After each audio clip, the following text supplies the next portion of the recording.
Welcome to Vision Pros, the show all about spatial computing, visionOS, and getting work done on the Apple Vision Pro.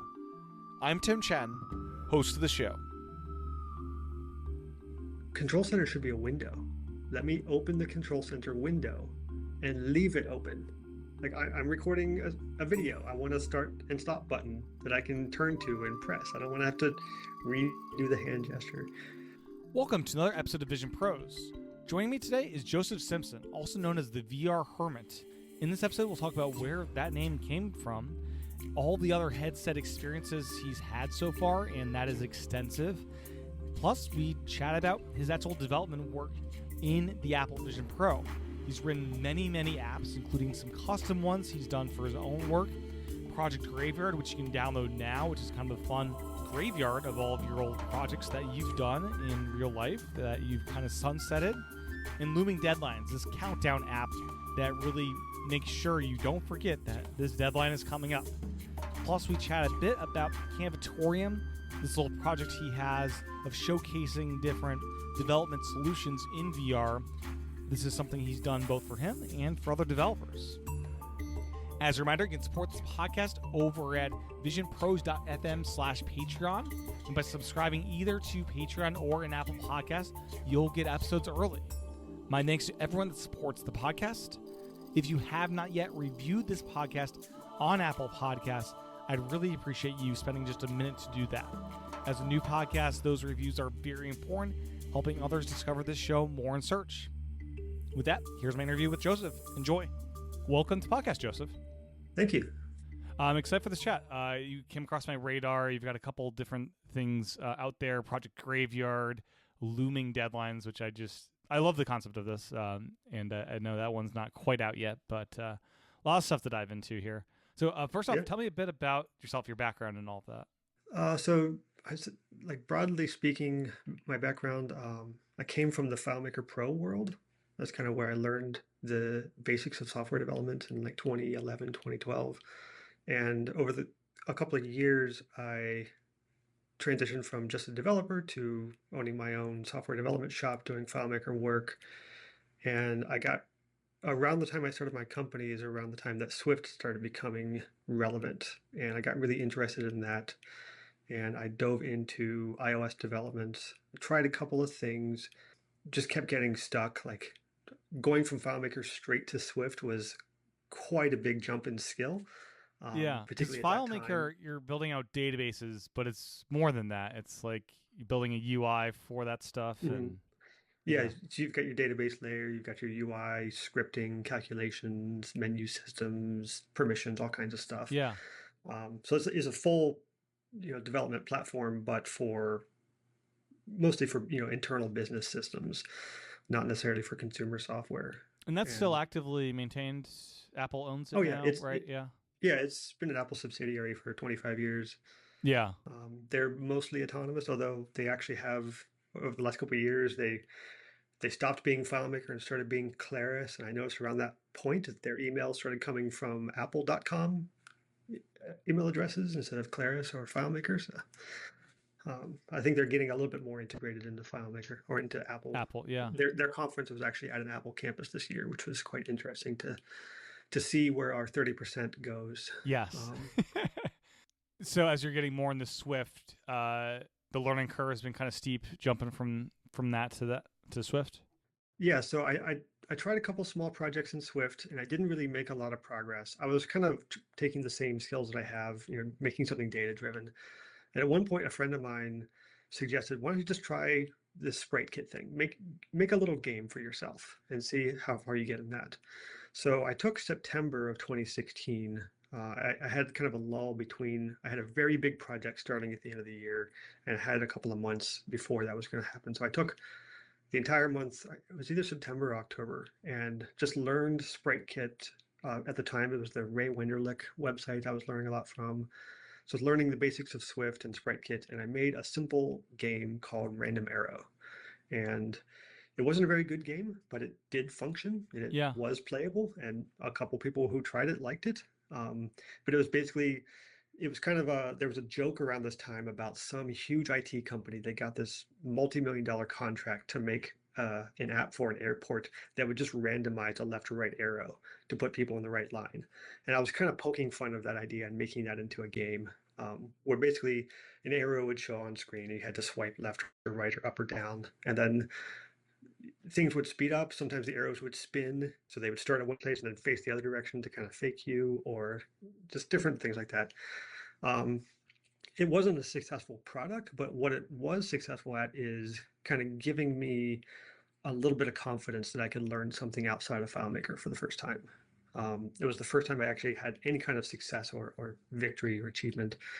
And from there, it just kind of opened up the rest of my career. It's weird, publishing an iOS app in Swift immediately led me into PHP development, which led me to plenty of money for the next couple of years. Yeah. It's kind of kept me going ever since. And since then, I branched out into WordPress development and PHP and some Node.js stuff. I do a lot of Vue and React, and I still do some FileMaker from time to time. But how I got into Vision Pro, there's actually a through line in this. After I published that game, my friend who suggested the idea in the first place said, let's go to a game dev meetup. There's a big one here in town. We live in Columbus, Ohio. And there's a big one here. Let's go show this to some people. I did that. It was fun. Got a couple people downloaded it, gave me some feedback. But more importantly, there was an Oculus Rift there. And I got my first little glimpse of what VR could be like. So I had tried the Rift a couple years before. I think it was like the DK2 that one of my colleagues had at my previous job. And I tried I think it was called Tuscany demo, but you couldn't do anything. It was just put it on and look around and just see this kind of stylized, very nice but stylized environment. So that was my first taste of VR. And then realizing a couple years later, I hadn't really been paying attention to it. I didn't know how it just become like a successful product line at that point. Rift was out, Vive was out, PlayStation VR was out. So I decided that year to get an HTC Vive and try my hand at VR development, which is a lot more difficult than making a 2D sprite-based app. Yes. Yes, I found out. So. Yeah. So, but I basically spent most of 2017 and 2018 working in Unity and Unreal Engine, trying different concepts, making different demos and things like that. At one point, I published a demo for a VR bowling game. I think I called it Radical Bowling. But there was kind of a joke in VR that all of the games were some kind of wave-based mechanic. Like you stand in one place and you shoot waves and waves of zombies. So I made a bowling game that did that. Just waves and waves of bowling pins coming at you from different angles and stuff. It had kind of a synthwave vibe to it. And a friend I met at the game dev did some music for it. And we had a fully functional prototype. And I just threw it on itch.io and kind of forgot about it. The video is still out there on my old YouTube channel.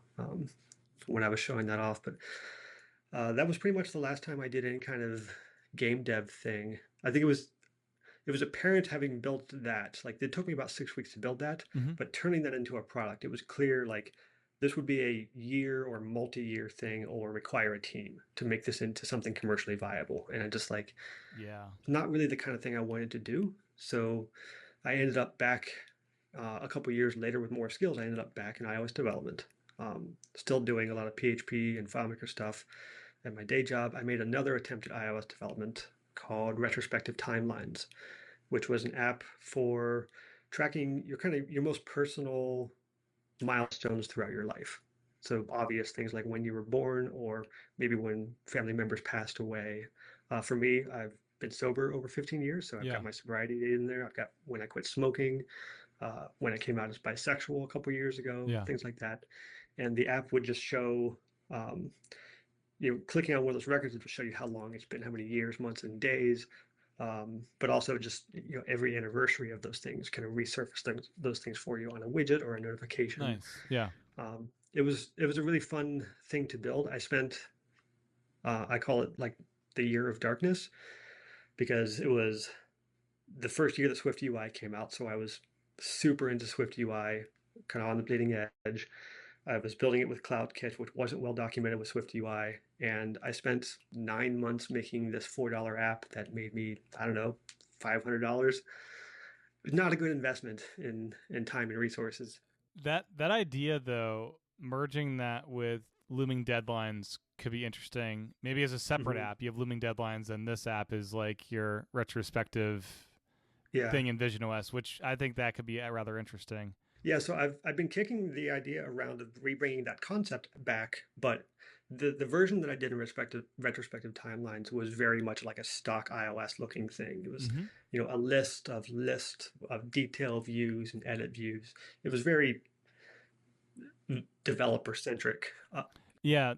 The thing that if you did that, it'd be cool if you could have a single floating window that it just automatically updates whatever's closest. Like, what's the next, anniversary thing that's in my kind of database of dates kind of thing would be kind of interesting. So the way I'm thinking about it, if I do it again, is actually doing it more like a pathway, like a physical pathway of stepping stones, where each of those dates is a stone on your path. And, today's date could show you from here into the future. You could get different perspectives looking forward and backward, but kind of get it would be kind of, I still need to kind of work on the metaphors, like how do you look, standing where you are today, looking forward, how do you also see things in the past or things that occurred on the same day? Maybe something off to the side, like some kind of ghost stone or something like that, but some way to resurface those. I've kind of teased around on threads that most of my ideas are stupid ideas, but I do have some more serious ones coming, and that's one of the ones that I want to work on this fall and this winter, after I get some updates done to Project Graveyard. Yeah, that just had me thinking, if Apple ever did bring Time Machine to Apple Vision Pro, it'd be so cool if they did the leopard style user interface in full 3D. Like, that would be just so much fun. Yeah. Particularly, like, they've got that journal app now where you can capture you can like take snapshots of all kinds of events in your life. Yeah. And making a Time Machine-esque interface for that would be really, really cool. That would be. Yeah. And just the photo library. Just let me step through my photo library that way. Yeah, for sure. Where'd the name VR Hermit come from? So during all of that development and all that story that I just told you, my friend Dave and I started podcasting. So at the beginning, when I was making that game Random Arrow, we started a podcast called Massively Unqualified Developers, which really tells you where my head was at the time. By the end of that year, we had both gotten relatively obsessed with VR, and we started a podcast called VR Hermits. And for a couple of years, I changed my Twitter handle to VR Hermit _Joe, and he changed his to VR Hermit _Dave, and it kind of went on like that for a while. We did 40 episodes. I think we did 20 episodes of Massively Unqualified Developers and then 40 episodes of VR Hermits.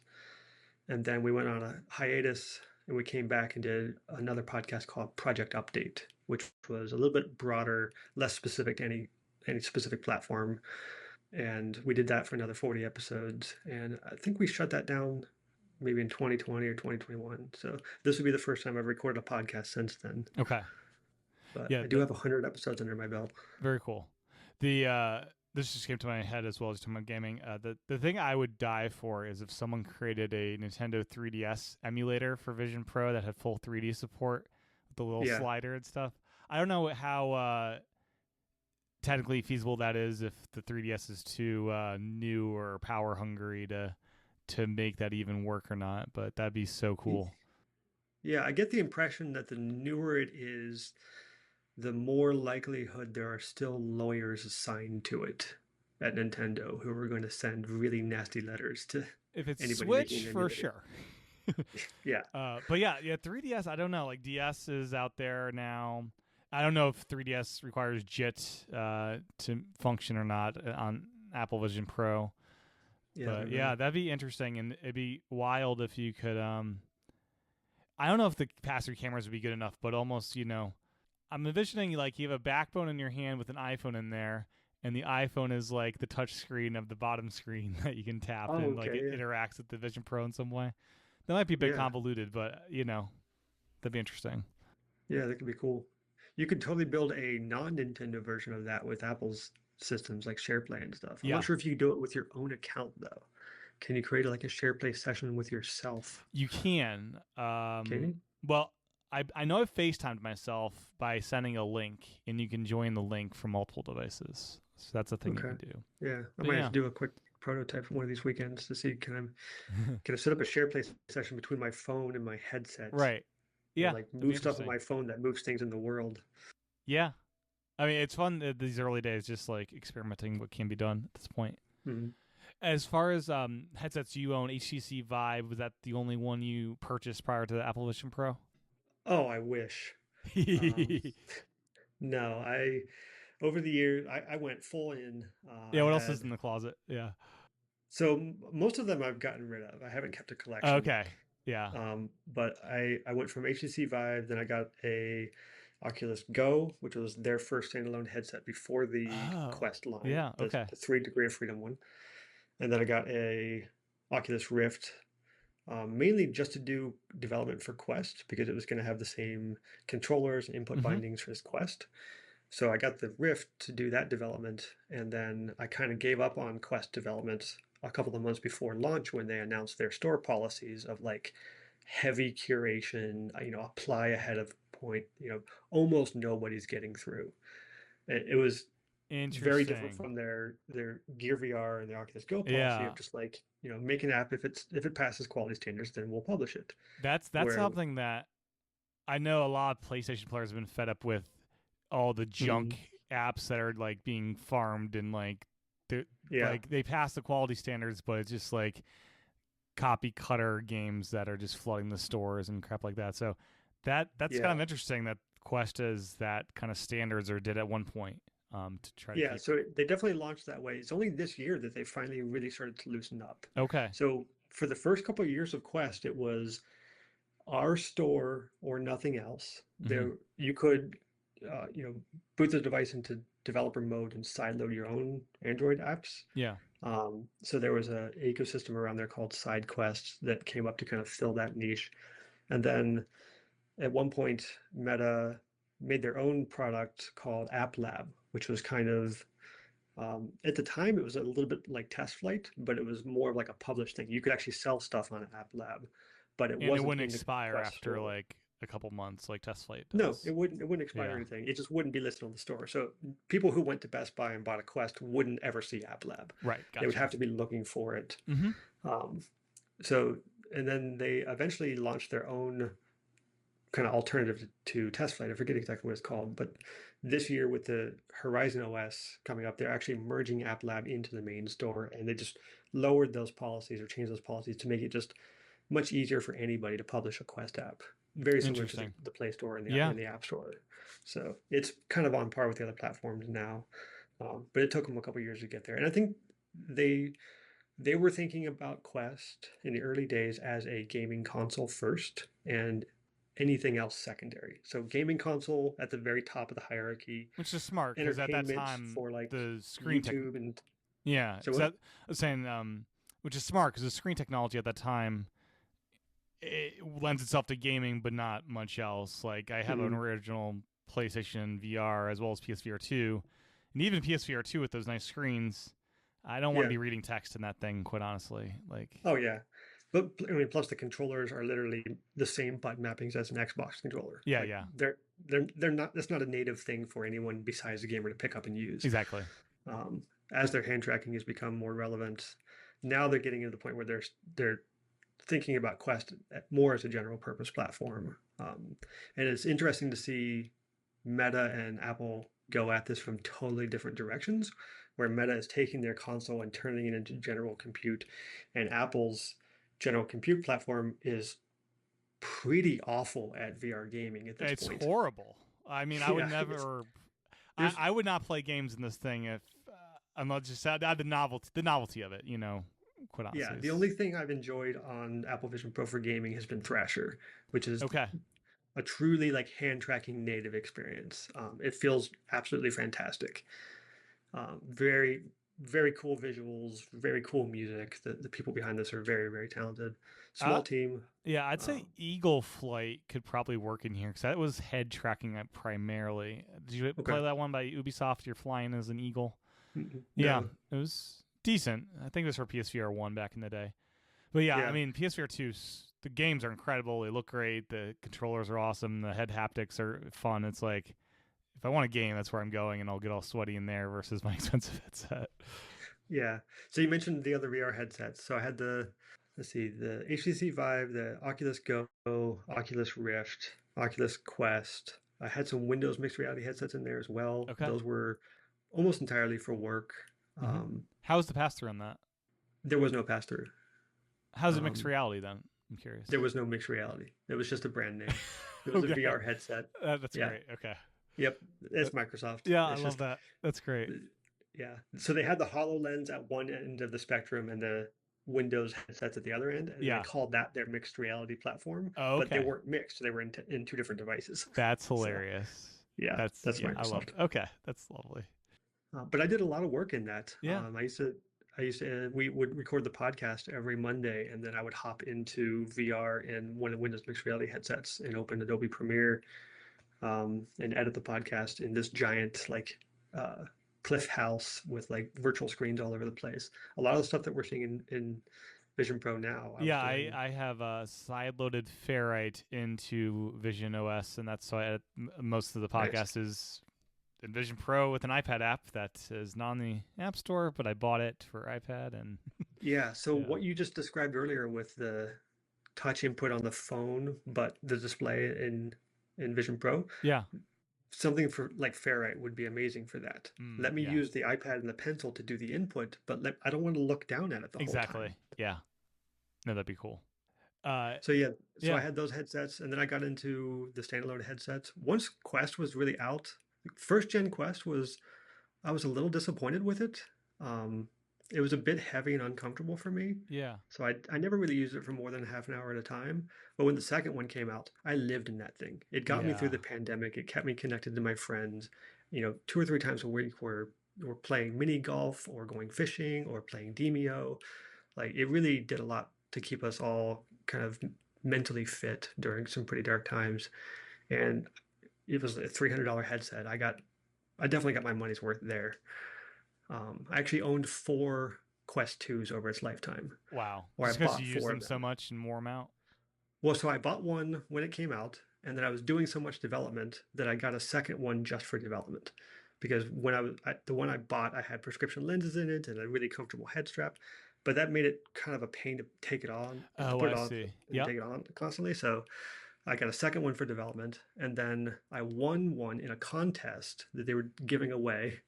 But 500 quests. I'm like, I don't know why I won this, but so I gave that one to a friend, and then another friend was like, "Should I get this headset?" And I was like, "It's on its way." He's like, "What do you mean?" I was like, "I just sent you one." So 4 of them came through my apartment over a couple of years. I think I had a Quest Pro for a while. That was a pretty big disappointment. Yeah. I think if it had come out a year earlier, it would have been impressive. Or if they had waited until after Quest 3 and gave it the same internals as Quest 3, but where it fell in the cycle of basically a Quest 2 with a slightly different form factor and slightly better lenses. And eye tracking that no one's going to use because it's only in the Quest Pro. Exactly, yeah. And then Quest 3. I've had Quest 3 since launch. It's been a fantastic headset. Yeah, that's the one I'm most curious about, because I've never tried... Well, I tried like a Quest 2 at a friend's house for like a 10-minute Beat Saber thing, which is cool, but I've always I had PlayStation VR was my entrance into it. I still have the original one because some games I still love loading up like Super Hypercube and playing that in there, and it's not on PSVR 2. And it is so weird putting on that original one though. The light leak is insane, but there's and like after 10 minutes you kind of forget about it and you're kind of immersed in it. Like the technology kind of fades away after a bit. Yeah, particularly in PSVR 1. I found that headset so comfortable. It's so comfortable, yeah. That like I would be in there playing No Man's Sky for maybe 4 hours. Yeah. Without realizing it. Like that's one of the things about VR is you sometimes you just don't realize. Like totally. I think the time I've experienced will just get away half from an hour, but it's been 3 or 4 hours. And being direct connected to the PlayStation, like you don't have a battery pack to run dry either. That's kind of like a plus and a minus for some people. Some people like the battery pack. Some would prefer just to like plug in and don't have to worry about it, right? I would like it if I could plug the Vision Pro directly in without the battery pack. That'd be kind of cool. Like, I have a power brick next to me. Let me just have a cord I can just plug in without the battery packs. I think that Or would just be plug it directly into my Mac. That'd be cool too. yeah. Yeah. Any other talk on just other headsets? Any experiences there that have informed kind of Vision Pro stuff for you? So, as I've been using Quest 2 and Quest 3 the last couple of years, I've done a lot of development, mostly in WebXR. So I started a project called Canvatorium, which if you've seen any of my Vision Pro stuff, I post a lot of sample projects and things. And that's the project I posted under is called Canvatorium. It's I call it experimental design lab for spatial computing. I actually used the term spatial computing 2 years before Apple publicly did, so I pat myself on the back for that. Good. Although I didn't come up with the term, I learned it from the Voices of VR podcast. Yeah. Which I think he adopted it from Magic Leap, who's been using the term pretty much their entire history. So I started this project called Canvatorium, where in WebXR, mostly using Babylon.js, but also some 3JS and Play Canvas, doing kind of some quick experiments. Sometimes just learning how a specific feature works in Babylon.js, but sometimes just like making a mock-up of something else I'm working on in my day job. That a lot of the stuff I'm working on I can't necessarily share because of NDAs and stuff, but I can just do some mock-ups first and then kind of reference that as part of my work. And I'm taking that same philosophy as I work on Vision Pro stuff. So I'm working on a lot of these silly app ideas are like fun things that I get to work on very publicly because I don't get to share a lot of my other work. So Quest 2 and Quest 3 have been really important during the WebXR development. And now that WebXR is going to be officially supported on Vision Pro, I'll be able to do a lot more work there with that. And it'll be fun to actually have, like WebXR's promise has always been cross-platform VR, but there's, in the US anyway, there's only been one viable VR headset for years. Like Quest exists, PSVR isn't really the same thing. They don't do web browser stuff. Yeah, there's no browser. So if you wanted to make something cross-platform, it's like, okay, it's cross-platform with Quest and Pico, but does anybody here have a Pico? Like, what's the Meta browser? Is it WebKit based or is it Chromium? It's a Chromium-based browser that they have done a tremendous amount of work on to make it kind of VR first or VR focused. There's the WebXR implementation they've done, but there's also just like the Chrome around the app and like password manager and bookmarking, just all the stuff they've done to make it kind of feel part of the native system. It is the superpower of the Quest platform. It is a fantastic browser. Done browser. Yeah. And I've never used Quest 3, but is it comfortable reading stuff in there? Like, is the display good enough for? It's fine. Yeah. Quest 2 was always kind of pushing it. It was significantly lower resolution. So for Quest 2, it'd be like, I'm going to look up something about this game I'm playing. A 5-minute interaction. Quest 3, I could definitely like load up Kindle and read for half an hour. Or I use Readwise to read articles and stuff. And I can read in there for a short period of time. Is it 2K per eye? What's the resolution there? Do you know? I don't know the exact numbers. It's definitely a lot lower than Vision Pro. Yeah. But it is fine. It's not good. It's similar to PSVR 2, you'd probably guess. I think PSVR 2 might be a little bit higher resolution. Okay. Gotcha. Okay. I know the screens are definitely higher quality. Yeah, they're like HDR and all that jazz. Yeah. The Quest 3 are not. The Quest 3 has amazing lenses, though. That's the yeah. The ones like that, which helps you have better field of view, or is it to cut down the reflections in that headset? It pretty much everything. It allows them to put the screen a lot closer to the headset. So they've got these pancake optics that bend light in a certain way. So the center of gravity can come in significantly from the previous version. And they're just a lot bigger than the ones in Vision Pro.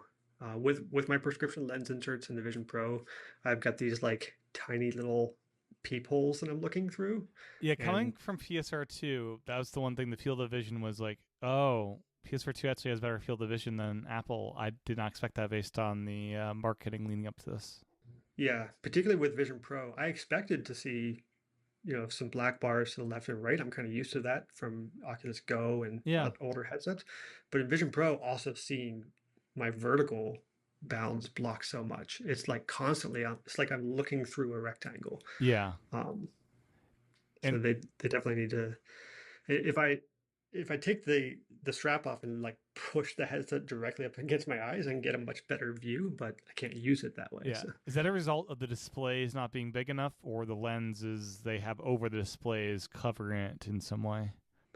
I think probably both. But for Yeah. me, I think it's probably the size of the lenses and the distance that the headset keeps them from my eyes. Where I'm looking, my eyes don't feel like they're close enough to the headset.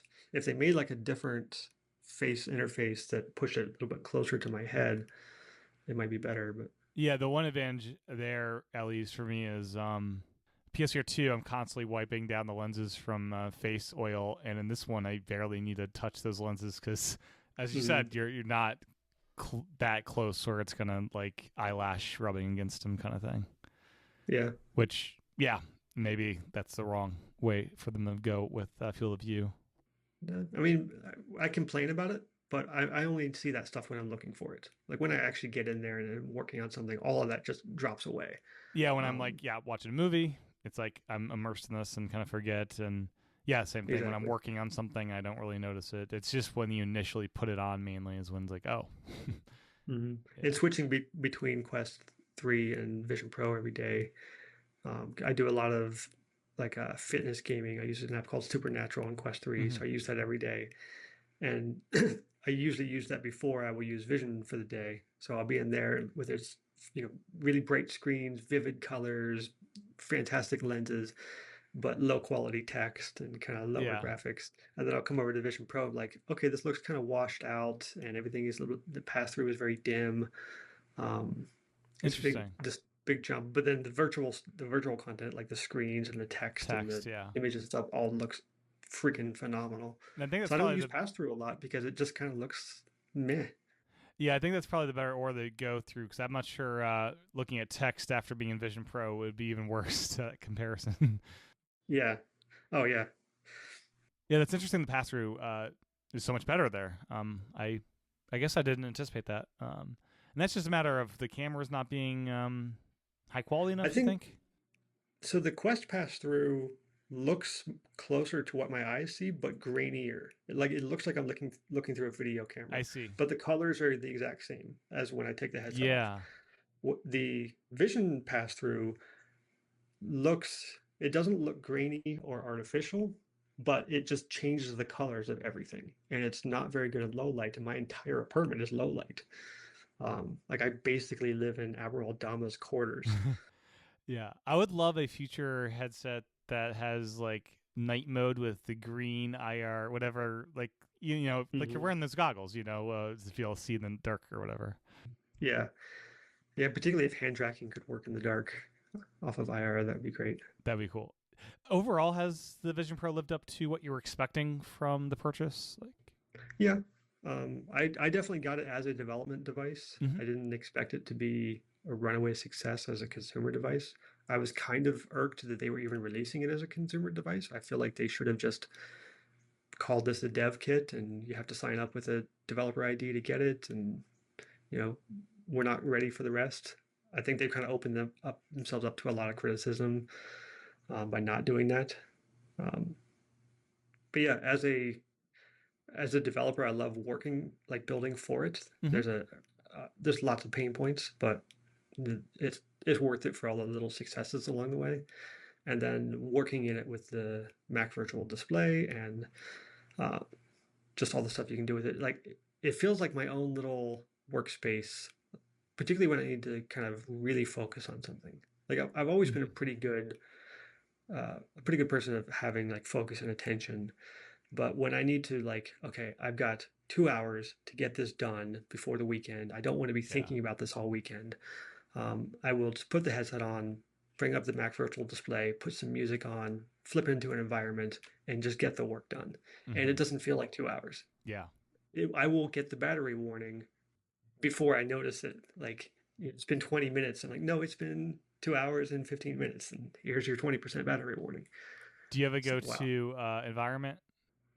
No, I've been kind of bouncing around between all of them. Okay. The moon one is my favorite, but it's not very good for working in Right. because the contrast between the black and the white is just too jarring. But it's my favorite one to kind of hang out and listen to Yeah. music or podcasts or stuff. But The when I'm working, it's the newer one from the lake or the beach mhm. are both really good. The beach is so relaxing. Yeah, it's great. The moon one, I like the trick and have it where I'm sitting backwards in it so I can see the Earth. I'm not sure Hmm. if you've done that where you recenter it and Yeah, turn. Yeah. yeah. I was doing that on the beach the other day, just looking at the rocks. Yeah. Have you ran out of battery yet? Is it weird that even if you plug in power, once you hit that countdown, you're locked into the shutdown? I haven't gotten it that far yet. Okay. I've gotten the low battery warning at 20% and a couple of times at 10%, but most of the time I've listened to it. I've had full power offs on Quest before. Um, but I think that was mostly like the Quest 2 battery degradation after 3 years of use. I was getting like 45 minutes of battery on it. Do you think Um, the design of the Apple Vision Pro battery is kind of optimized to not have the degradation where it seems like there's a lot of overhead of extra juice in there, mhm. and that maybe it's designed to be a long-term battery almost? Yeah, there was this article that came out around launch time that it wasn't charging to 100%. It was designed to charge to 80% of its physical capacity, but it would report to 100%. Which is why it's so quick to charge from 0 to 100. It never slows down, and that lasts like Hmm. 10%, like most batteries do. Yeah. The other thing I like about it, I don't really like the detached battery. Like I don't like the cord, Yeah, but also with my Quest 1 and my Quest 2, I have no idea if those batteries are going to swell and expand and blow up my headset. right. Where with this one, I could just, if I want to put this in cold storage for 20 years, I can just get rid of that battery Yep. and keep the headset and assume that, some hacker community will figure out a way to power this thing in 20 years when I want to bring it back. Yeah. I can't really do that. I've got my original Oculus Go and my Quest and my Quest 2, and I've been kind of like kicking around like, what do I do with these? I feel like Mm. they're a fire risk at this point if I keep them. Yeah. That's interesting. Yeah, and there's no easy way to remove the batteries or kind of integrated like a phone would be, right? Yeah. Huh. Yeah, particularly with Quest 1, it's basically destroy the headset to get the battery out. Huh. That's fascinating. So Yeah. that's something you'd think they'd want to have easier to replace, which I guess they do in future generations, right? Not yet. Not yet. We'll Okay. see. And then, yeah, I've gone through. I'm on my second cord right now for my Vision Pro battery. I somehow get it in like a right angle where the battery is sitting on my side, and the Okay. braiding gets all knotted up around the interior cord. Yeah. So it's yeah, I'm not sure. Is yours still looking pretty good, that cord? Yeah. So the cord, the battery, the headset are all in pristine condition. I brought them home from the Apple Store on day one, and they have not left my apartment since. Yeah. A couple of friends are like, "Hey, can I come over and try it?" I'm like, no, you can go to the Apple Store and book a demo. Like, sorry, it's Yeah. not happening. Yeah, I feel weird about Um, that too. It's like, no. yeah, several friends of I have traveled with it. Um, One of my friends brought his out at a meetup, and I was just like, "Oh, it's like dingy and dirty, and like mine is like perfectly polished and clean." I'm like, Yes. I'm just sitting there kind of across the room judging him. Like, What's your current band setup? Is it the any modifications for comfort or? I use the dual loop band. No mods, just the dual loop Okay. band. I Yeah. tried the solo loop, which was not good at all for me. Even 5 minutes in that is just painful, and the Yeah. dual loop is fine. I Okay. wouldn't call it comfortable. Um, I looked at some of those third-party strap ideas, Mm-hmm. but so with my Quest headsets, I always have the hard strap with the dial on the back, kind of like on the PSVR. Yeah. I don't have that on my Vision, and I don't want that because one of the main places that I use it is I've got like a reclining sofa and I'm laying all the way back on it. And I don't want that extra space between my head. So having the soft strap on there with nothing behind me has been really comfortable.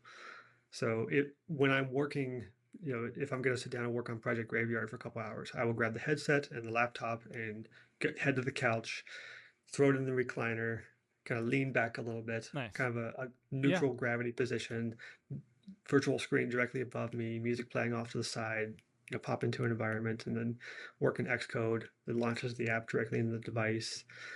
Um, it's a really interesting way to work after years of like RSI and ergonomic issues from being at a desk.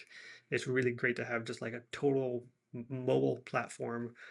I could do a lot of that with just the MacBook, but I would always be looking down at the screen. And now I can take that screen and put it anywhere, and it really takes a lot of the pressure off of my neck. Yeah, and if you put your laptop on a stand, you'd have your arms up like high trying to interact with it.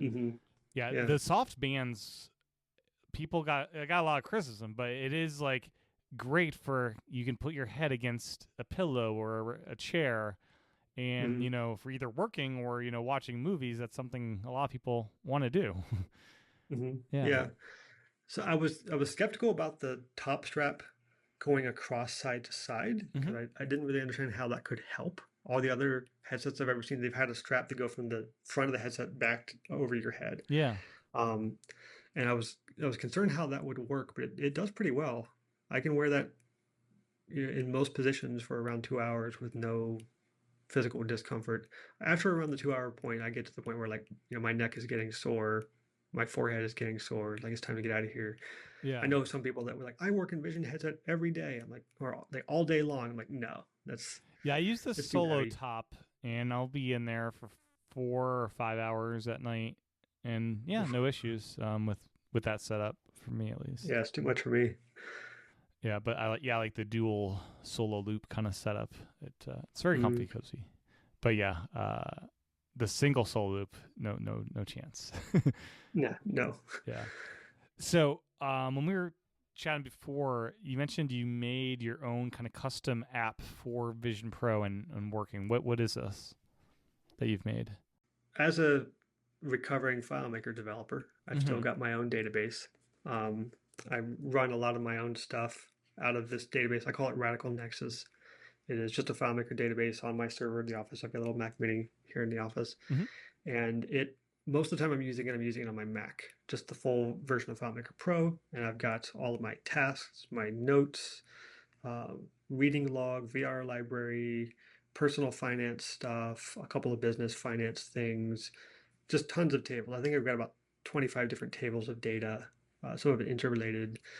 But really, the tasks and the notes is kind of what I live out of Okay. from a work standpoint. And I built myself a very rudimentary client for that. So there's a REST API that goes with FileMaker Server, and I could just turn the REST API on, make a little Xcode app for Vision Pro, and just started with like get all the collections out. So collection Mm. is my word for a list of tasks or a list of notes. And I have the same collection for both types of data. So there's a single collection called Project Graveyard that I use as like a top level container for all the tasks related to Project Graveyard and all the notes related to it and all the time tracking related to it.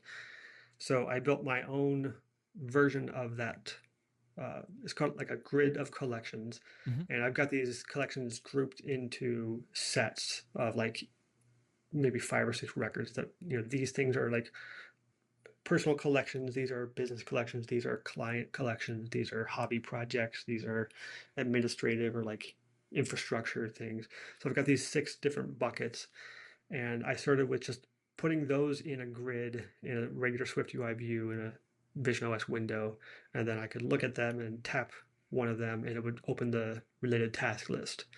And then I built a little task interface for that, so I could load all the outstanding tasks, sort them in the right order for the day, drag and drop them between task windows, um, and then worked on the task detail screen. And one of the cooler things is I've got that single grid of collections. So just imagine like 6 rectangles with a couple of rows each. That's kind of like your starting screen for the app. But if I click on a task and I want to change what list that task is on, I show that same view. But only this time when you click on the button, it assigns that task to that view.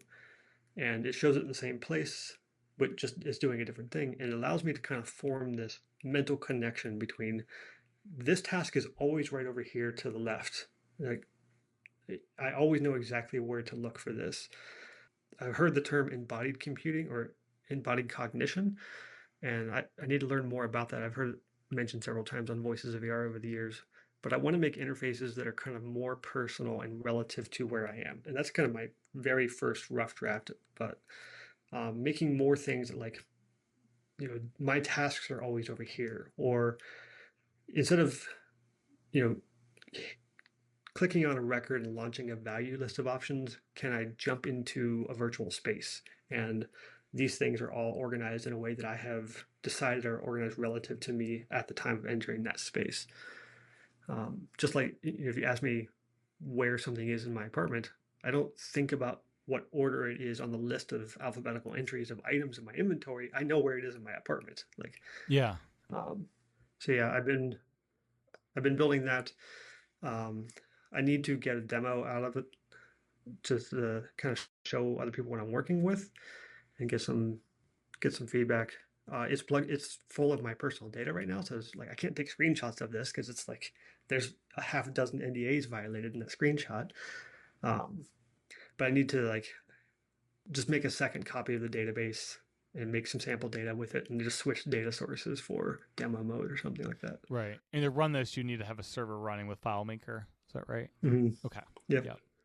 Yeah. So it's not something I would be working on for release. It's more just like thinking about it as a visionOS power user, kind of making my own tools. Yeah. And particularly while we're kind of wait for the third-party community to make more and more apps. Yes. Like I use drafts a lot on phone and Mac. It's like I can't live without drafts, but I had to for a couple of months because there was no drafts on Vision Pro. So I made my own version. Okay. There is the iPad app, I think, is enabled. Yeah, but it was only in test flight for a while, and it was not particularly good. It still isn't particularly good, but it's I mean, it does the job. It's like, here's the big window, but that's, yeah. So I made my own version called Nexus Capture that would do basically just the 5 things that I use drafts for the most, which is like capture text, send it to the task list, send it to the notes thing. There's like 2 or 3 other actions. Yeah. And I made that. I just used it just long enough for that test flight to get done and the app for drafts to actually make it into the store. I'm not still using it. Okay. But just being able, like having gathered enough skills to do that has been helpful for just kind of like Vision Pro can't quite do this yet, or this third-party app hasn't supported yet. So let me just make my own kind of stopgap measure for now. It is so sad how text apps, there's so few of them. There's like Everlog is a great text app, but that's like journaling focus, but you could use it for other things. Runestone, I think, is out there, but there's so few. It seems like of all the categories of apps, writing and text entry is like one of my favorite things to do with the keyboard attached to Vision Pro of, a focused space to work. Yeah, most of the blog posts and release notes and things like that I've written basically since February, I've done in the Vision Pro. It's kind of allowed me to think. So I've always thought of my office as like, this is where I do creative work. So when I do administrative work, I take my laptop and physically go somewhere else. When I'm doing sales proposals, I always go to a coffee shop. I never do sales proposals at my home office. It's just kind of a habit I built up. And when getting the Vision Pro, I kind of think about that as a new place. So I take things that like I could do this on my Mac, and maybe I will do it on my Mac, but I'm going to do it in the Vision Pro and just go somewhere else to do this. So a lot of the writing stuff I've done, sometimes I'm just writing on the Mac using Mac Virtual Display, but the other day I was publishing the release notes. I was making a video and doing the release notes for a Project Graveyard update, like a test flight update. And I didn't plan to do it. I was just hanging out in the headset, trying some apps from the App Store and just relaxing on the beach. And I launched Project Graveyard. The test flight had just gotten approved. And I'm like, okay, so that's out there. Let me just write a blog post to go with it. So I recorded a video. I'm sitting on the beach environment, got my stupid little app in front of me, walking people through. I turned on the screen recording, walk people through the new features. And then while I was uploading that to YouTube, I just wrote the blog post with it. So I logged into my WordPress site and wrote the blog post right there, and then published that, dropped in the YouTube link, got the link to the blog post, and used drafts to write the things to post on Threads and all the other microblogging sites. And all of that was just like, I wasn't even planning on doing that on Sunday. Like I didn't know the test flight was going to get approved, but I was just sitting in the headset when it got approved. I'm like, let me just knock all this out. And I'm sitting on the floor in my office. I've got this like very short little floor table and a Logitech ergonomic keyboard. and no trackpad or mouse paired to it. I'm just using the keyboard and eye tracking and pinch, and just very natural for those kind of light tasks. The keyboard's paired to the Vision Pro directly? Okay. Yep. What's the Mac you use with the Vision Pro most of the time? It's a laptop, I assume? Yep. I have a M3 Max MacBook Pro. Okay. And then I also have a Mac Mini that I don't really connect to it from the headset very much, but I did try. I wanted to try if I can connect to both, but you can't. No, that's a shame. Screens, they have a native visionOS app. You can connect to a bunch of different Macs and other machines all at the same time and surround yourself with different VNC connections, which is cool. Yeah, so I did something similar to that I was connected to my Mac with the virtual display and then using AnyDesk to connect to a couple other machines, a Windows machine and another Mac. It was more just like a fun thing to do than necessary. Right, but, Are you excited about the wraparound display coming later this year for a virtual display? I'm skeptical. Yeah. I'm optimistic. Because you use it reclined. Do you think it'll work best sitting upright? Maybe, or no? Yeah, so I like the idea of having more screen real estate. They showed two different sizes. There's kind of or three sizes. There's the one we have now. There's kind of a wider version, and then there's a huge wide version. Right. I don't think the huge wide version is going to be helpful for me at all. And it will eliminate using visionOS apps alongside the Mac if you use the wraparound, right? You have to go above or below it. I also think their marketing screenshot for that was ridiculous. Like if you go back and look at it, the person is sitting. They've got their Mac, but they basically have the equivalent of being able to see like 2 or 3 rows of text in front of them at like 1 foot height. Like they were way too close to this giant thing. It's like, imagine like walking into a store and looking at a 120-inch TV and then standing 2 feet away from it and trying to watch a show. Like you got it. Yeah, it's the IMAX experience, you know. Yeah. It's too much. Yeah, no, I push back my virtual display pretty far when I'm using it. Yeah, I always push it back or make it small. I play with some of the display scaling stuff in the headset. You can turn like display scale. They've got like 4 different options. The default is large. If you set it down to small, everything is way easier to read as far as I'm concerned. Yeah, I have an app, I think it's called Better Display, that lets me just resize the resolution and display pretty quickly on the Mac. No, I mean in the virtual in visionOS itself. This will apply to all. Oh Windows. Yeah, gotcha. Yeah, I think I'm on like the smallest version of what that is. Yeah, so I mean, I think it's just a side effect of the quote low resolution of the current headsets, because it's a fantastically high resolution for today's VR headsets, but in terms of what our eyes are expecting, they're still relatively low resolution. So they make everything big so we can actually see things. If you really shrink stuff down small, you're like, oh, I can't see that. Like if this was a physical object, I'd be able to read the text on that, no problem. But there's just not enough pixels in this small area to render this. Yeah. Something I was super happy to see in Beta 5 that came out a little bit ago at this point was QuickType is now in visionOS 2 when you're using Mac Virtual Display. I don't know if you ran across it before, but you're in Safari, visionOS Safari, you try to enter an iCloud password, no QuickType bar when you're using the Mac keyboard in visionOS, and now that's appeared for the first time in visionOS. Okay, I didn't notice that. Where you can, so now you can access the QuickType bar, which lets you have access to iCloud Keychain and all that stuff across all the apps. That little thing that hovers above the keyboard, is that what you're talking about? Yeah.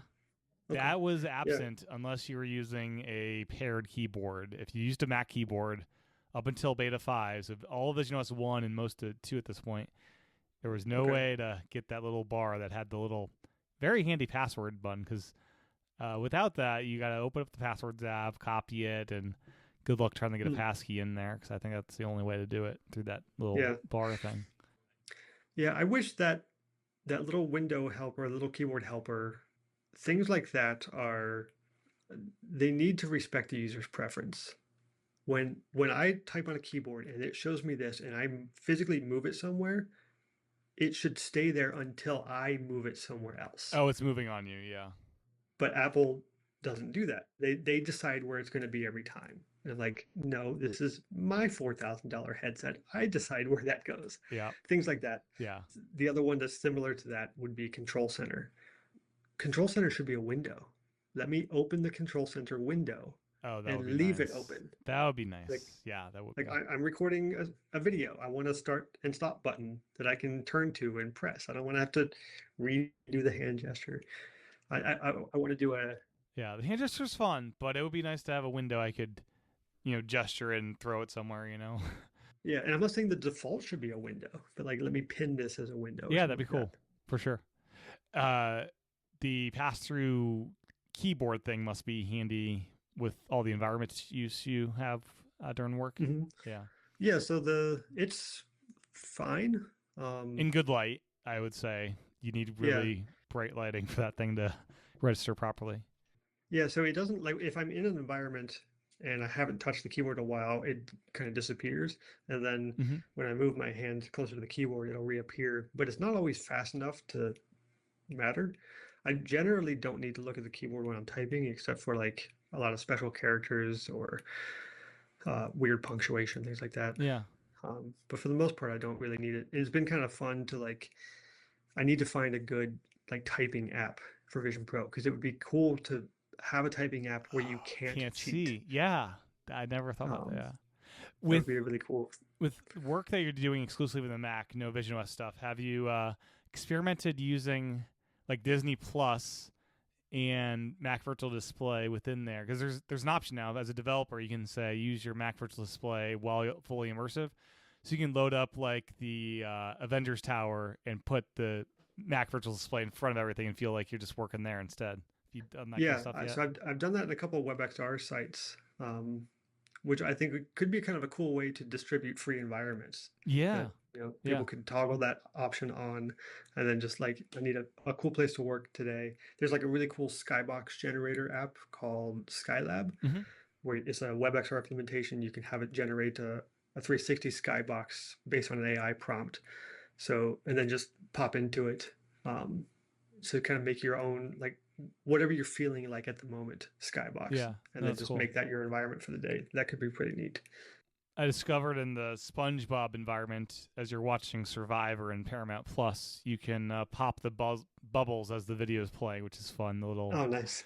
it's like actually interactive as the video is going, which I've not seen before in other environments, which is kind of cool. I'm not sure how this would work technically, but environments are basically just immersive scenes that Apple's providing at the system level. Mm-hmm.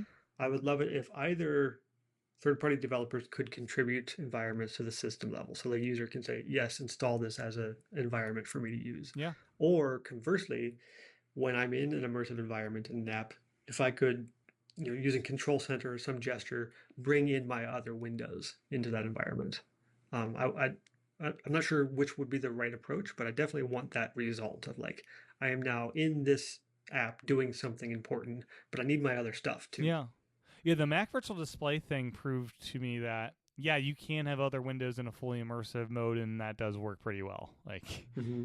yeah. And it's a developer option only for now, so maybe in a year or two we'll see that Mm-hmm. kind of leave that option just become a supported feature. Any other uses of the Vision Pro for you before we dive into Project Graveyard? No, like I think I mentioned the main ones, just Xcode development, WebXR development, writing. Oh, I would say the last one would be reading.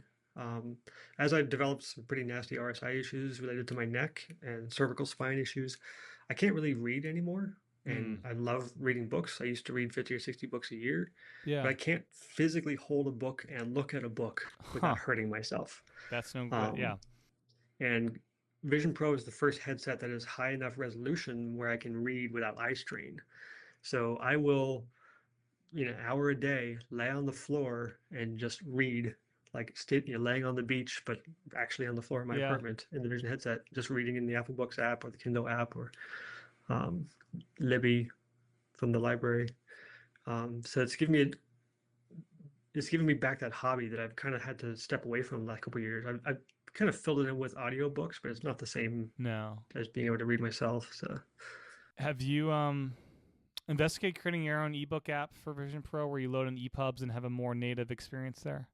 no, I think the Apple Books experience is fine. It's Yeah. not. I mean, I would love to clean up Chrome of the app, but it's once you get in there, particularly what I do is I turn on Dwell Control, which I wish was an accessibility shortcut instead of having to open settings every time. But I will open Apple Books, pop over in settings, turn on dwell control, and then I don't even need my hands the rest of the time. I'm just looking, Oh, reading as I go, and then I can look over to the side and pause for a second, and it'll flip the page for me. interesting. So the laziest reading experience. So if you dwell on something, it'll register that as a tap. Okay. Yep. And you can set the delay to like 1, 2, or 3 seconds or something like that. That's really cool. Yeah. Yeah, the ergonomics of Vision Pro, I'm so happy with. Like, it's so great not to have to bend over or, make sure my glasses are the right strength to look at whatever computer I'm trying to use. And Yeah. it's just so nice, and it's making stuff so big and, just perfectly where you want it. Yeah. I would love if they shaved about 200 grams off the weight. Maybe they could do that by getting rid of the front screen. Yeah. We'll see what the next iterations will bring. The weight, the lighter the better in this thing. I mean, yeah. So Project Graveyard. What is this? Where'd the idea come from? And has this been like a good place to learn the ins and outs of visionOS development as kind of your first main app? Yep, exactly. So Project Graveyard, the idea started years ago. I think I first wrote it down in my notes app in 2017. I made a prototype of it in 2020 in A-frame for WebXR.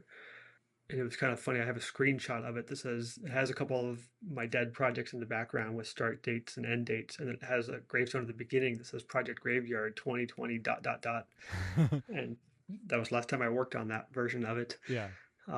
So I started it in December of last year. So, last year, 2023 WWDC keynote, we knew Apple Vision Pro was coming early 2024. I assumed that was going to be Apple early 2024. April. Which would be like April or May. Yeah. So I started, I didn't really do anything with the SDKs last summer. I played around with them a little bit, but I was mostly doing WebXR stuff and some 3D graphics data visualizations for work and some other stuff. So I didn't really get into visionOS development until December. And I started doing some labs in Canvatorium, and I prototyped Project Graveyard. And then at the beginning of the year, I made a fun little hobby project called Is It Vision Pro Day, where every day I had a website that just showed you a yes or no answer with a little snarky one-line thing, kind of a transient microblog. It was a reference to the old Is It Mac Pro Day website from that very long era where we had no Mac Pro. Yeah, leading up to Vision Pro is just so exciting. I took the day off work, and it's like a big event. It was fun. Yeah, so I made that website. It only made sense for 8 days. Sure. Because it was only early 2024 for 8 days until they announced the official release date. So there was no reason to wonder when it was going to be after that point. But I had done some prototyping for Project Graveyard, and then they released the release date, and I was like, I've got to have something out there on day one. This cannot stand. I have been doing this long enough. I've been waiting specifically for Apple to jump into this the entire time. From the first time I got my HTC Vive, this thing is great. Steam VR kind of sucks. The headset kind of sucks. I can't wait till Apple does this. Been waiting for Apple the whole time. So I knew I had to have something out there. So I did my best work doing a very small, not very good job. The version that is in the App Store now, not the test flight, but it is in the App Store. It only works in visionOS 1. So if you have visionOS 2, please jump on the test flight because that's why I was having issues with that version. Definitely. Yeah. If you're on visionOS 2, the version of the App Store doesn't work at all. It's completely worthless. Okay. Yeah, I tried it and it did some things, and then I realized I have a test flight. Let me install that, and that's a lot better. The test flight version works. But basically, the version that shipped on launch day, which was kind of I did get it out there, so that's something. I was one of 600 developers worldwide to have an app on launch day. I got a nice little letter from Susan Prescott. Very cool. So kind of a nice little career milestone.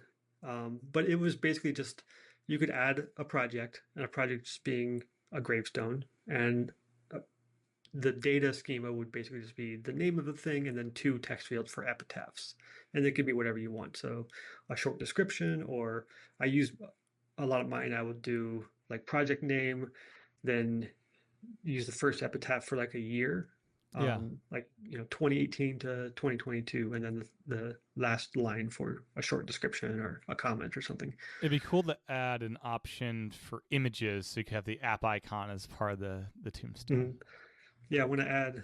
We'll talk about that. I have a tremendous roadmap.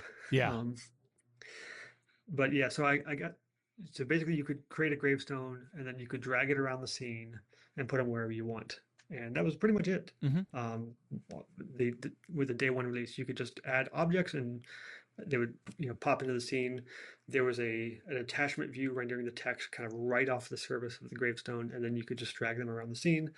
But I think the version that I released with, you couldn't even rotate them or Right. scale them or anything. It was just you could just drag them around and have a very basic environment that's just like I went with kind of a stylized aesthetic using a lot of the materials that Apple provided.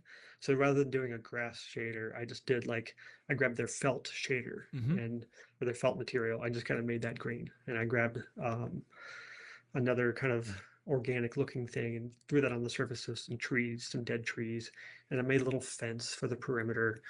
Um, You can turn all on very rain basic if you want, which assets. is nice. I like the rain. Mhm. Yeah, the rain is hilarious because There's it's no clouds. there's no clouds, but the rain is vertically oriented to your world, not the world of the graveyard. So if you tilt the graveyard, the rain is just falling. Yeah, it's Yeah. I don't know how to fix that, but we'll see. I think most Um, people will have their graveyard horizontal yeah, where it's not and I as can force noticeable. it to stay horizontal in the app settings, but it's just kind of fun to be able to It kick is. back and throw it up on the wall or something. So yeah, the version that went out um, is just Reality Kit basic stuff. I'm not using Unity or Unreal Engine. Uh, Unreal Engine for Vision Pro sounds like super hard mode right now. There's no official support. So I'm using Reality Kit and Swift UI. The data is in Swift Data, which was new last year. It's stored in CloudKit, so if you delete the app and then re-download it later, it'll still have your data, so you don't have to worry about that. There is some known issues that I'm working out with CloudKit and Swift Data. Hopefully, I'll have those fixed before the fall release. But those are in the release notes in the test flight. But it's just kind of cool to see to take when the app launches, the first thing it does is ask CloudKit for some data that it turns into some gravestones, which is kind of a ridiculous thing to say. It's like, give me this data, turn this into this one format, and then I'm going to import some 3D models and then go into a loop over these list of options, and Yeah. I'm saving the transforms directly into the Swift data thing, which is getting stored in CloudKit. So like when you move a gravestone, it when you when you release that drag option, it saves the exact coordinates of where you left it into the same item with the text description and things like that. And you rotate it and scale it, does the same thing. So I did after the initial release on launch day. A couple weeks later, I did another release with rotating and scaling. So you could kind of have different sizes and make them face different directions. And then I didn't have much time to work on it this spring. So after the visionOS 2 beta started, I started working on some updates. So recently, my first update was like, okay, let's get it functioning again. Because what I had done What made the app break for visionOS 2? So the version one that I did everything in the volume itself. So this entire app is a volume. There is no window. And when you launch it, it just opens the volume. Reality Kit loads the stuff from the included assets. And then when you tapped on a gravestone, it would show a 2D view above the graveyard. Mm-hmm. But that was actually not really a supported way of doing that. I basically was in the volume, but I wasn't in the Reality Kit context. I was just showing a Swift UI view in the same Z stack essentially, and then manually offsetting it. And it worked for visionOS 1, but the thing that particularly broke is that Swift UI view had a uh, navigation stack at the top, and it had two buttons, just a toolbar modifier with a cancel and a save button. And I didn't give an explicit placement to those buttons. Yep. So in visionOS 2, those toolbars got shoved all the way down to the toolbar placement of the volume, not the windows that they were included in. So there's a screenshot where it actually looks like the save and the cancel button fell off of where they're supposed to be, and they're kind of laying on the ground. Like, that's not Yeah. supposed to happen. In the App Store version in visionOS 2, I was able to create my first tombstone, and then the second one, I could not find the save thing. It's like where there's no save box anymore. Yeah. So if you try it again, you may be able to find it, but it's like Down behind below, the little window chrome. Yeah. Is there Yeah. a trick to actually moving the tombstones? Like, what am I looking at to do that? So look at a tombstone and then just pinch and hold, and it'll lift it up above the ground, and then you can just drag it around while you're moving. Left, right, forward, and backwards. Okay. Yeah, just move your hand naturally. You'll see it kind of interact. You can also just reach out and physically do it. Just, touch the actual thing. Up. Yeah, okay. One thing I was thinking of, it'd be cool to have a snow globe mode where you put your graveyard inside a snow globe that you can shake. Yeah, I definitely want to do different environments for it to be in. Yeah. I like the idea of having the square setting, but I think I could still put that in a globe and just kind of keep the square, keep the graveyard in the middle and kind of style around it. But I like the idea of being able to like even swiping between them, kind of like we can in photos, where you're swiping between full screen photos, swiping between environments, but the gravestones stay the same. Right. Yeah. So as I've been working out the summer, the first update was just getting all the bugs fixed and getting it back into a usable state. So the new version has an editor window instead of those hacky card windows that I did inside the volume. So now when you launch the app, you've got the volume, and then this little button at the bottom says open editor, and that opens a single additional window that you can drag and drop wherever you want. And it's kind of like a floating inspector on a Mac app. Whatever you look at is what you're controlling in the editor. So you can, select a gravestone, it'll populate the editor with that data. There's a couple other tabs for documentation and scene level settings, but the first tab is just all dedicated to the currently selected item. Yeah, I like the new gravestone options where you can change the material and color and all that. That's pretty nice. Yeah, so that's the release that went out this weekend. I've got 3 new materials plus the existing one, and then a bunch of colors. And I'm always working in just kind of snarky, silly things. So the default material that I shipped with was using smooth concrete from the Reality Composer Pro sample materials. I just found the concrete material, adjusted the sizing a little bit, and gave it a specific color gray and called it a gravestone. So that's my default. And so I gave that a name. I called that Unloved. So the 4 materials, we've got Unloved. The next one is Thrifty, which is a kind of a grayish granite, but it's very flat, muted, kind of cheap. And then you've got the next one up would be Shiny, so a much nicer granites, like you've actually cared about this project a little bit. You spent a little bit of money on a gravestone. Yeah. And then we have Lux, which is a really nice, high quality marble. And then those 4 materials I picked within a certain range of colors so that I could apply color tints to them and style them in different ways. So you can get a lot of different combinations with the small colors I have there and the 4 materials. So you can do a ton of different combinations. Yeah, I should play around with the Thrifty and do like the thing where you leave out a couple letters to save on money, like you would if you're, I don't know, in a Curb Your Enthusiasm episode or something. Yeah. So I also have kicked around the idea of other gravestone models. Right now I just have the single model in there. Yeah. I kind of like it because it's very recognizable that this is from Project Graveyard. It's not my model; it's from the basemesh.com.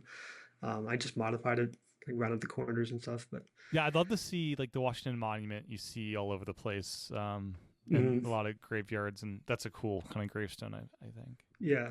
So what I need to do with different style of gravestones is figure out how I'm going to size the attachment, because one of the things I want to do is some options for your text styling. So allow you to pick your own font or text formatting, things like that.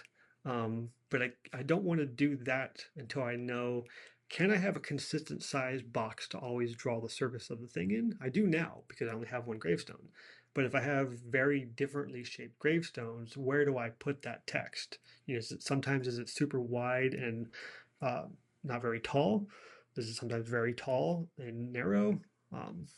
So I'd have to get creative with how that works. And maybe I could just kind of just say like some gravestones don't show the text on them and you have to tap on them to see it. I could get around it that way as well. And I didn't experiment, but can you put in months and days, even if it's just numbers like 01 period, 02 Yeah, period? You can do that. Okay. yeah, they're just text fields, so you can type in whatever you want, including emoji. Okay. So you can just decorate them with emoji. I didn't want to put any emoji in the screenshots because I've heard that Apple gets kind of snarky about that Interesting.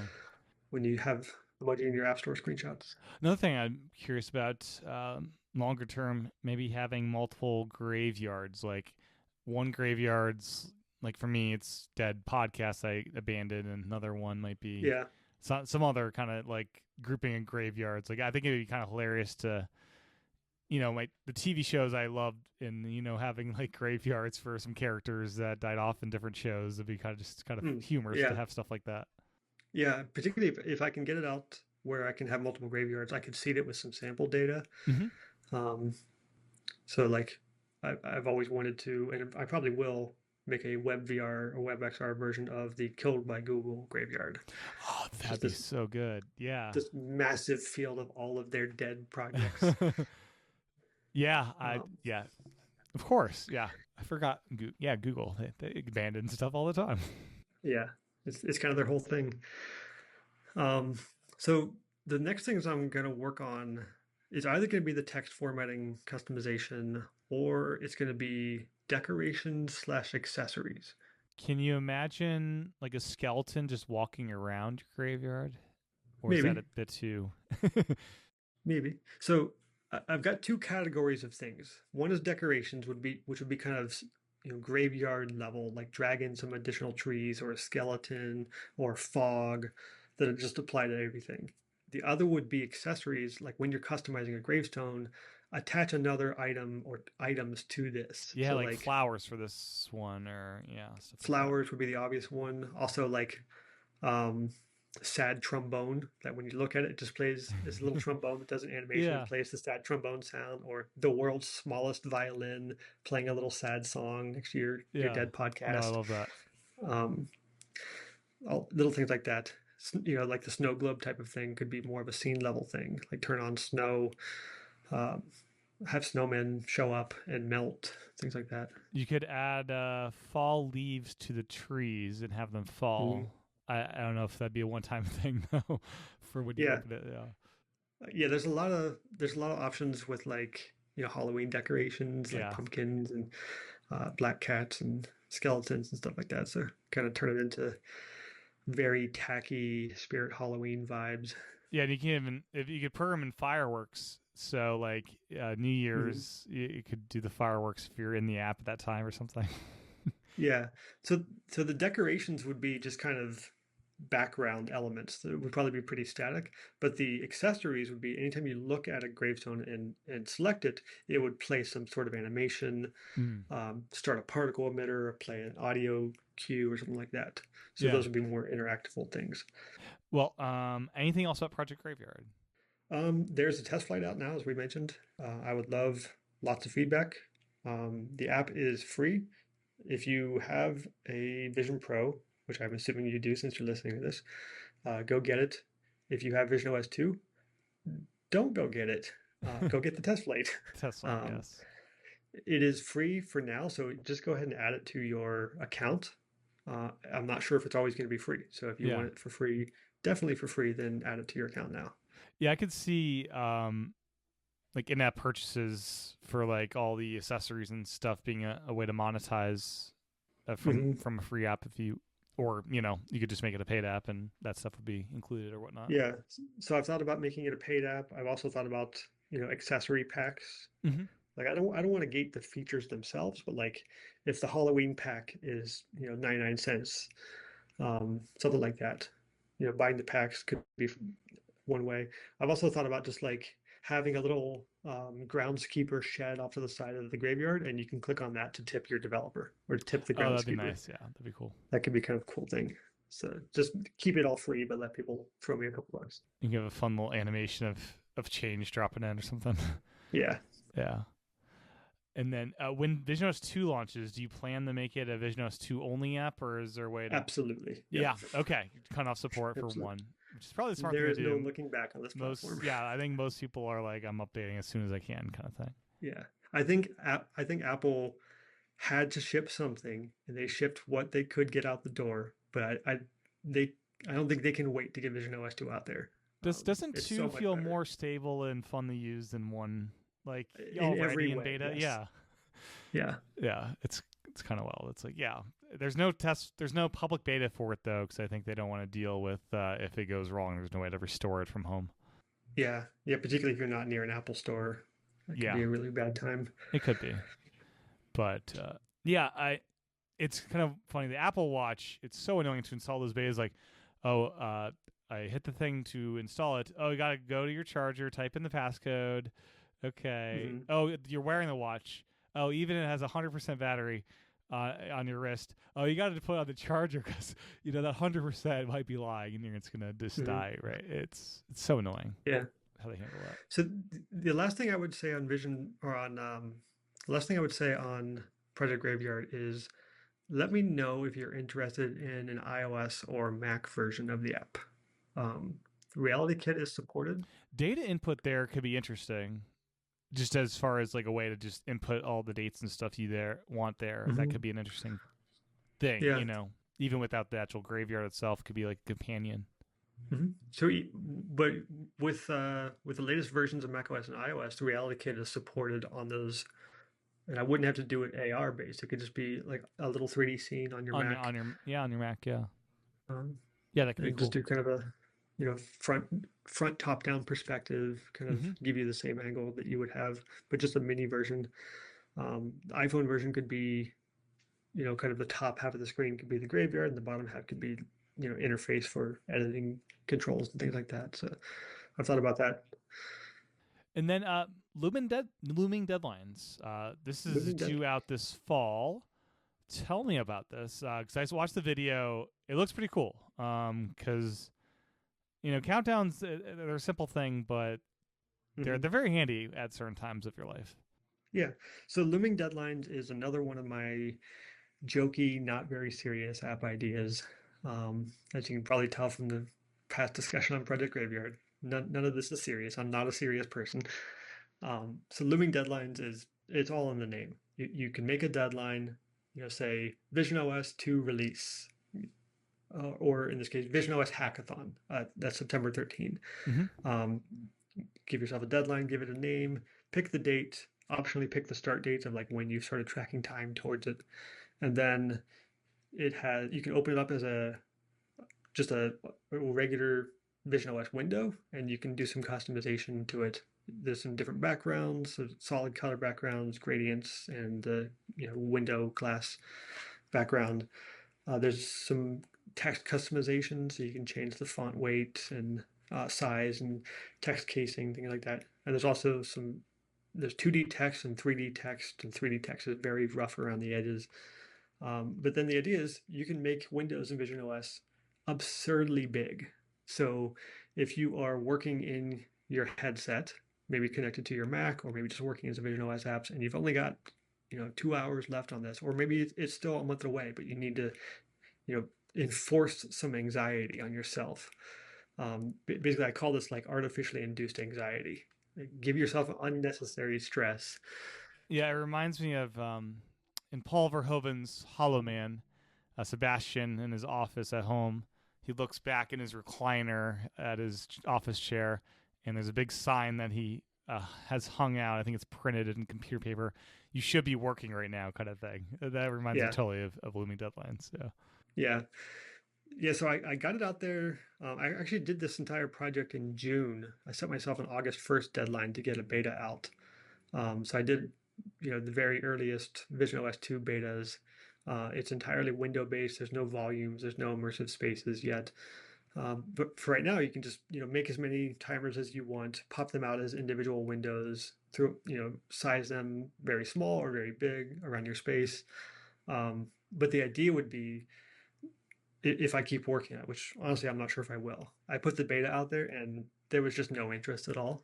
Where a lot of people seem to be interested in Project Graveyard, nobody seemed to care about Looming Deadlines. So I may keep working on it, may just see if can do a better job communicating what it is, but it also just may never happen. But the idea with Looming Deadlines is the fun part would be to go into an immersive space that I call dread mode, where you pick a specific deadline that you're working towards. Say you've got like 2 days left on this really important task for client A. So you go into dread mode. It fades the pass-through lighting down. It tints the entire thing kind of blood red. It starts playing eerie, creepy music. And everywhere you look, there's just giant versions of the timer clicking down, maybe very loud seconds clicking down. But the thing is, you're only going to be in there for 5 minutes. And at the end of it, a timer pops up and says, okay, get back to work. That's enough dread for now. Like something like that. Yeah. But just kind of like, I need to go ahead. I need to punish myself. I need to feel really stressed out about this project. So let me get all of the stress out in one setting. Kind of like, I'm almost making fun of the meditation apps a little bit. Sure. Of like, take 5 minutes to calm down. Like, no, take 5 minutes to get really stressed out and get really worked up and then get back to work. It's kind of the premise of it. Have you considered a setting to let the countdown pulse either by second, minute, or on the hour? It like pulses something that's like sense of anxiety there. Yeah, there could be all kinds of text effects to do with the 2D text. The 3D text, I could do all kinds of animations. I could change materials. I didn't want to, with the prototypes, I didn't want to necessarily do flashing light by default, but that could definitely be something that users could turn on themselves. No invoking seizures. There's also, in the immersive mode, there is a anchor point that is relative to the user's head position. So I could do it to the point where they can't, if they turn their head, the timer follows them. It stays in their view no matter where they are. It's got this kind of rubber band mechanic to it. So yeah, again, not a serious idea, but a very fun one to build. And both of these apps, Project Graveyard being very driven around volumes and Reality Kit, and this one being driven around Swift UI and 2D window management, they've been really good, despite being very stupid ideas. They've been really good to learn a ton about the platform. So my next app is going to have to be something that uses immersive spaces more, so I can learn more about that aspect. Yeah. I hope this ships, because I love this idea, and I think I would have a lot of use of this. Just Yeah, that one I could also make a Mac app for it, because it's really easy to do kind of a floating persistent window in Mac OS. So just a looming deadline that is literally looming over top of your work that you're constantly having to move out of the way. Or could take over your menu bar. Yeah. Like, especially if you're on a big external monitor, like I've got this big middle section that could just be a big countdown thing. Yeah, but like you were saying, on a given interval, have it pulse. Yeah. Maybe on every 5-minute interval, it just goes full screen and gives you a nasty message that you told it or something. Yeah. No, that's I love whimsy in apps is fun, and even if it's angry, violent whimsy, it's still whimsy.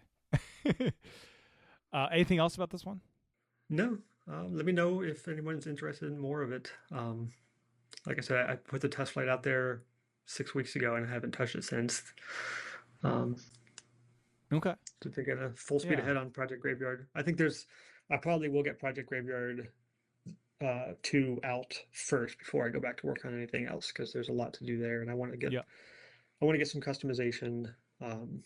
It's a way more fun project to work on, because it's immediately obvious just by the name what it is. Like, I don't have to explain the premise of it to anybody.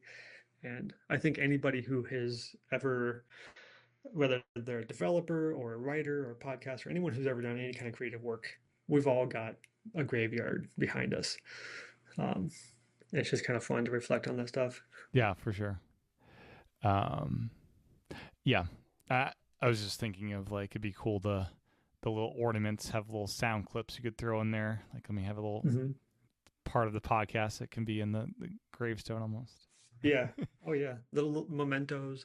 I also want to see if I can get it working with SharePlay. Like, can I show you my graveyard Mm, and give you a tour of yeah, like uh without actually sending you my data? I think right. so. You could even launch it to a fully immersive mode where you're like walking around a real graveyard site. Yep. That'd be a lot of work, I'd imagine, but that would be cool. Yep. I've chosen the models that I've chosen and the materials that I've chosen for that reason, though, to be able to scale up to that if I need to. That's cool. Yeah. So, So tell me about Canvatorium and what this so is all. Canvatorium, we mentioned it earlier, but it's basically my design lab for spatial computing. Um, it is basically a series of blog posts. There are two series independent right now. I may rename this or rebrand it this fall. Yeah, where's the name come from? It originally came from the fact that doing WebXR stuff, I'm working on the HTML canvas. All of Oh, I the see. WebGL stuff is happening on an HTML canvas Mm-hmm. element. And so it was just kind of a fun nod to, all of this is possible because of the HTML3 canvas or HTML5 canvas element. So Canvatorium, right now there are two distinct series. There's the Babylon JS series, so all the labs that start with a 0, and I think there's around 40 of those. And then there's the Visio series, so all the labs that start with a 5, or the 5000 series. Um, you can find both of these on my website at vrhermit.com. There's a top level link, or you can just go straight to Canvatorium. Um, but the idea with the WebXR scenes, there's actually the full scene embedded in the website. So you can just hop on a quest and enter directly in VR and try the concept there. And then there's the sample code or descriptions or screenshots or videos below it. But I can't really do that with visionOS. Mm-hmm. I can't ship the entire app on every page. Right. So I do it just more traditional blog style. I have some quick demo videos, some screenshots, a text description of the problem I was trying to solve, and then I will grab the entire code for the lab. So every lab in Canvatorium Visio is a Swift UI file. I try to keep all the code for the lab in one file. So every time I make a new lab, I just have new file lab 5041, 5042, Mm-hmm. whatever, and then I've got a little router that I made that will basically load a list of all the labs from a JSON blob um, and create a nice little list of everything. I need to make that a bit fancier, but for now, it's not something I published. It's something that I'm just using for myself. The if I if I rebrand it or republish it, I would probably want to do it to the point where I could make the demos a little bit more comprehensive and include the code inside the visionOS app. So right now I've got the demos separated between windows, volumes, and spaces.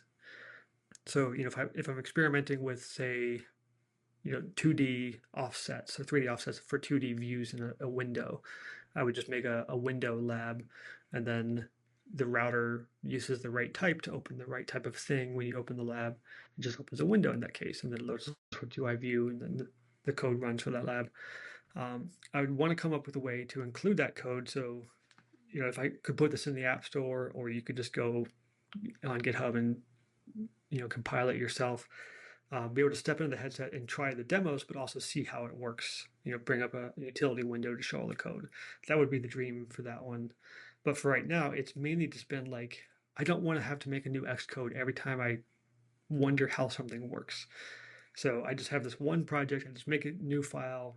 There's very little barrier to entry, so it allows me to quickly test new ideas. Like one of the more recent ones was learning how to modify a property on a shader graph material at runtime.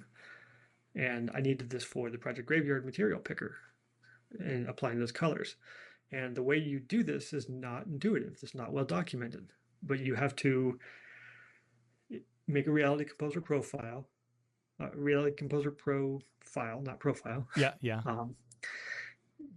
Make a scene, give it a mesh, like a primitive, a sphere or cube or whatever, attach your material to it, give it a name, and then in Reality Kit, in a Reality View, you have to load that mesh and then get its material. That's the only way to load a material at runtime. I can't just load the material directly.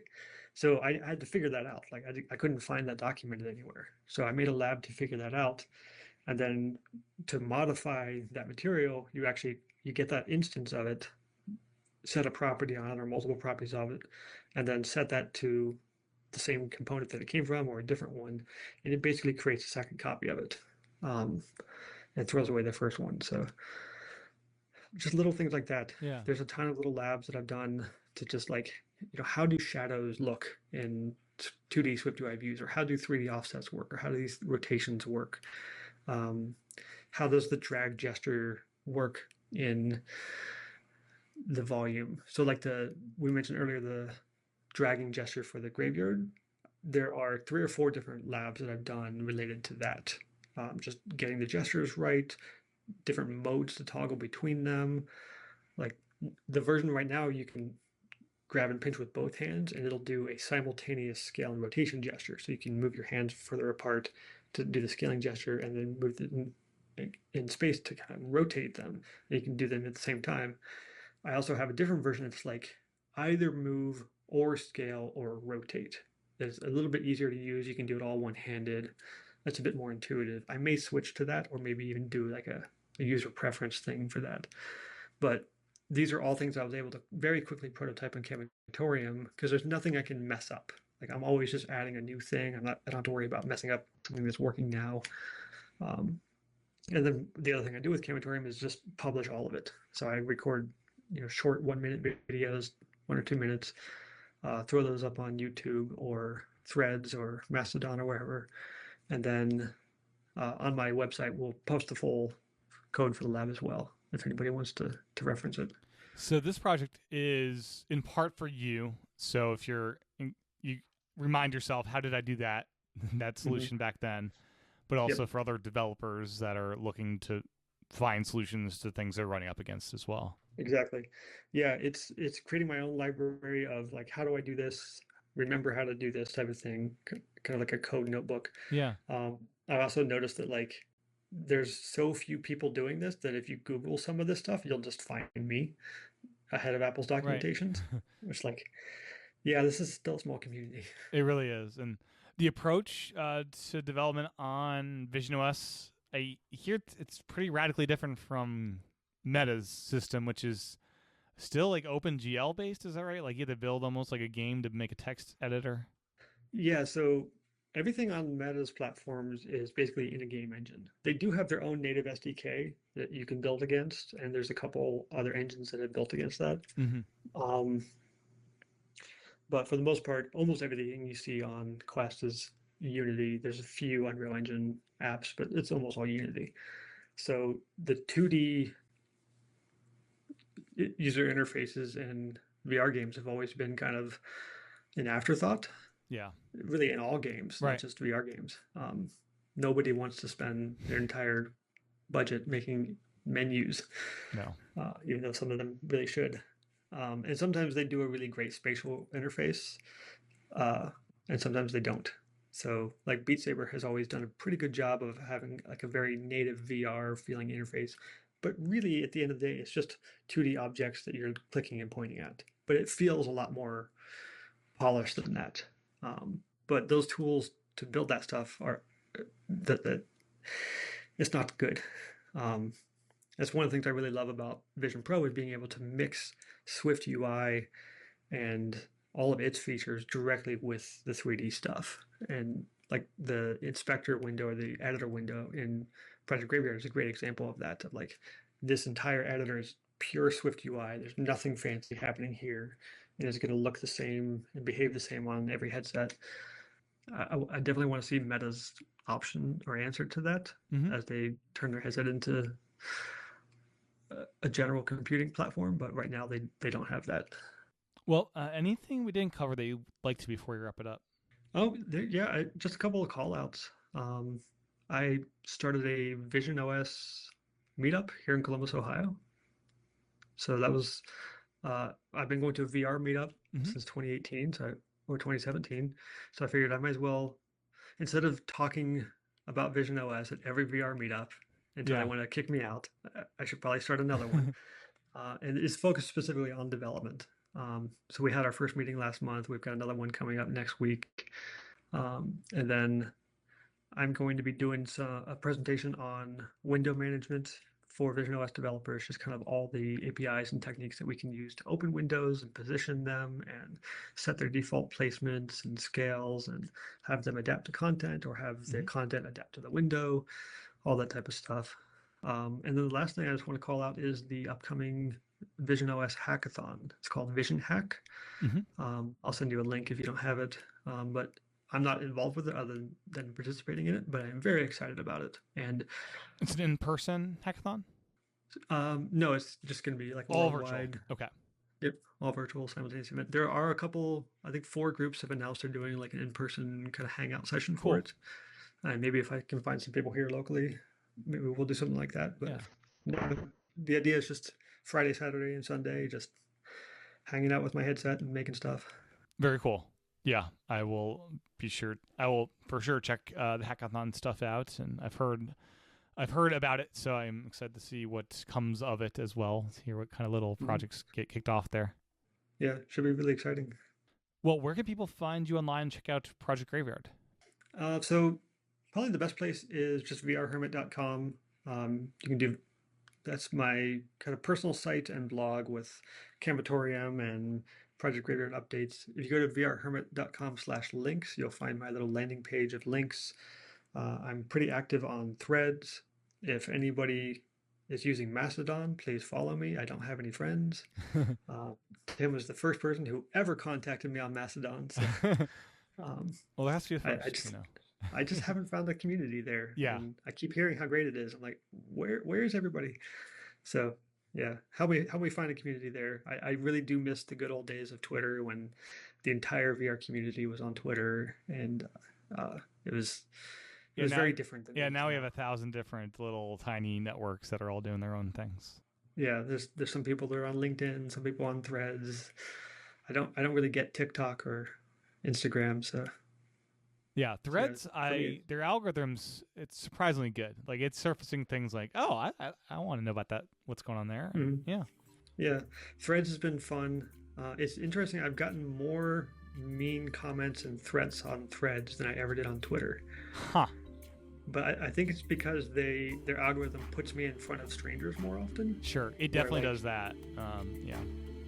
Which is both good and bad. Like, I discover cool people because of that, but also you get the nasty side of the World Wide Web, as you know. Yeah. Anyway. Yeah, so I'm definitely most active Threads, trying to use Blue Sky and Mastodon a little bit more, and trying to use LinkedIn. But I always pretty much just post to Threads, and then as an afterthought, post everywhere else. I need to get better about treating each platform kind of separately. Yeah, no, it's a challenge for sure. Well, thank you so much for your time, Joseph. Really appreciate it. Yeah, thank you so much for having me on. Well, that's my interview with Joseph. My thanks to Joseph for his time recording this episode. My thanks to you for your time and attention tuning in. As a reminder, you can support this podcast over at visionpros.fm/Patreon. And if you haven't already, go out and review the show in Apple Podcasts. Every review is very important in helping others discover the show. With that, I'll talk to everyone again real soon.